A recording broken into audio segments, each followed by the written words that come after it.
بسم اللہ الرحمن الرحیم۔ میری عزیز بہنوں، بیٹیوں اور بھائیوں، خامد کے حقوق کے بارے میں 40 حدیثیں سنا رہا ہوں۔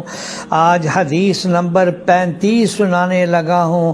حضرت عائشہ رضی اللہ تعالی عنہ سے مروی ہے، رسول اکرم صلی اللہ علیہ وسلم نے فرمایا، جو عورت اپنے خامد کی بھلائی کے لیے کوئی چیز اٹھاتی ہے یا رکھتی ہے، اسے اس کے عوض میں ایک نیکی کا ثواب ملتا ہے، ایک گناہ معاف کر دیا جاتا ہے اور ایک درجہ بلند کر دیا جاتا ہے۔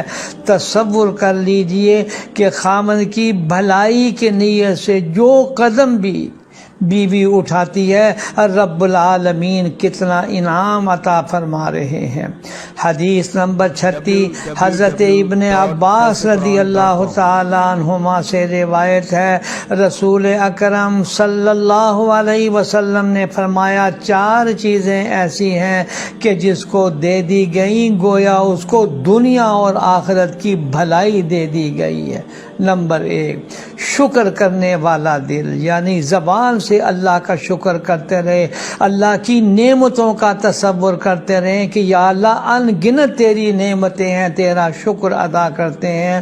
نمبر 2، ذکر کرنے والی زبان، یعنی چلتے پھرتے آدمی وضو ہو نہ وضو ہو سبحان اللہ، الحمدللہ، لا الہ الا اللہ پڑھتا رہے۔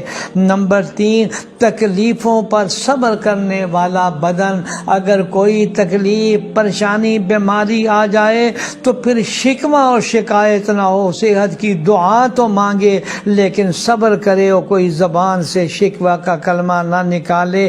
نمبر 4، پس پشت اپنی جان اور اپنے خامن کے مال میں خیانت نہ کرنے والی وہ عورت ہے جس کے بارے میں فرمایا دنیا اور آخرت کی اس کو بھلائی دے دی گئی ہے۔